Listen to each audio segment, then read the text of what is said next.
কোরবানির ঈদকে সামনে রেখে কুড়িগ্রামের নাগেশ্বরী উপজেলায় এবার সাড়া ফেলেছে শাকিব খান। আসন্ন ঈদে গরুটি তোলা হয়েছে পশুর হাটে। শাকিব খানের ওজন ৮০০ কেজি। বিভিন্ন জেলা থেকে পাইকাররা আসছেন শাকিব খানকে দেখতে।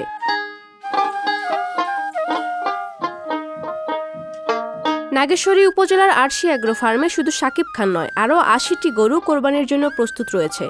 এবার ঈদে শাকিব খান এই ফার্মের প্রধান আকর্ষণ। আমরা বিগত ৩ বছর যাবত এই খামারটি শুরু করেছি। আমাদের কোরবানির জন্য আমরা প্রায় ৭০টি গরু তৈরি করেছি। তার মধ্যে সবচেয়ে আকর্ষণীয় যে গরুটি রয়েছে সেটা হচ্ছে শাকিব খান। মূলত এই গরুটা হচ্ছে গির প্রজাতির গরু।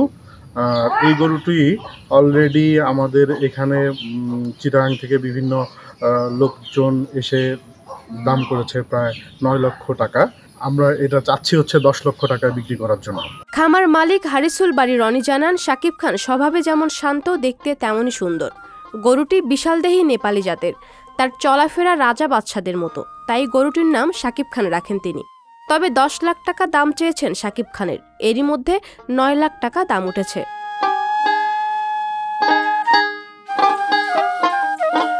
তিনি আরও জানান, ৮০টি গরুর প্রকারভেদে ৩ লাখ থেকে ১০ লাখ টাকা দাম নির্ধারণ করা হয়েছে।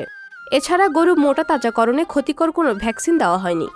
ভারতীয় গরু হাটে অনুপ্রবেশ না করলে এবছর গরুর ভালো দাম পাওয়া যাবে বলেও আশা করেন তিনি। আমাদের এই ফার্মে প্রায় ৮০টির মতো গরু, এর মধ্যে ৭০টির মতো বিক্রয় উপযোগী।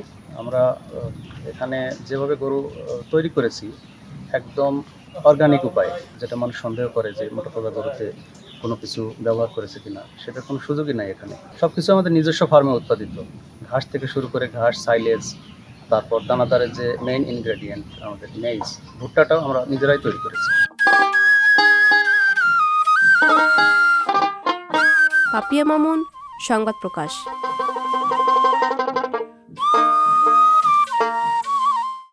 সংবাদ, ফিচার ও অনুষ্ঠানের জন্য ভিজিট করুন সংবাদ প্রকাশের ওয়েবসাইট এবং যুক্ত থাকুন ফেসবুক পেজ ও ইউটিউব চ্যানেলের সঙ্গে।